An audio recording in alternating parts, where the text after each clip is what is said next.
இன்னைக்கு இன்னொருத்தர் இருக்காரு, ஒன்றியத்தை ஆண்டுகிட்டு இருக்க தேசிய கட்சியோட மாநில தலைவர்.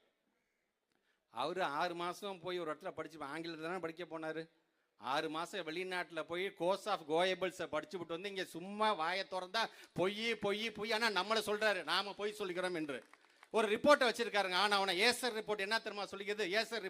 ஏசர் ரிப்போர்ட்டை பற்றி உனக்கு என்ன தெரியும்? முதல்ல அந்த ஏசர் ரிப்போர்ட்ல என்ன சொல்கிறது என்று சொன்னால், தமிழ்நாட்டை காட்டிலும் உத்தரப்பிரதேசமும் பீகாரும் கல்வியில் சிறந்து விளங்குகிறது. நீங்க என்ன பண்ணிட்டு இருக்கிறீங்க? இருமொழி கொள்கையை வச்சு நீங்க என்னத்தை கிழிச்சிங்க என்று கேட்கிறார். அந்த ஏசர் ரிப்போர்ட் அப்படிங்கிறதே பாரதிய ஜனதாவோட ஒரு அஜெண்டா தான் அது. ஆக்சுவலா அந்த ஏசர் ரிப்போர்ட் சொல்ற மாதிரி உத்தரப்பிரதேசம் உங்களுக்கு ஒன்று தெரியுமா? கிட்டத்தட்ட ஒரு வருஷத்துல 25,000 பள்ளிகளை, அரசு பள்ளிகளை மூடிட்டு 15,000 தனியார் பள்ளிகளை கொண்டு வந்தது காரணம் எது தெரியுமா? அந்த ஏசர் ரிப்போர்ட் தான்.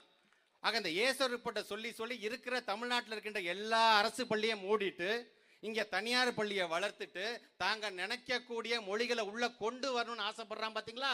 அதுதான் ஏசர். நீங்க மறந்துருக்க மாட்டீங்க, 2014 எதுக்கு எடுத்தாலும் குஜராத் மாடல் குஜராத் மாடல் குஜராத் மாடல்னா நம்ம குஜராத்துக்கே போயிருக்க மாட்டோம், நம்மளும் சேர்ந்துட்டு சொன்னோம் ஆமாங்க குஜராத் மாடலுங்கன்னு. அந்த ஒரு வருஷம் ஒரு டேர்ம் நம்ம ஏமாந்தோம். ஆனால் 2019 2024 வரைக்கும் இருக்கின்ற அந்த தேர்தலெல்லாம் அவங்கள ஓட ஓட விரட்டி அடித்த மாநிலம் எதுன்னு சொன்னால் அது நம்முடைய தமிழ்நாடு தான்.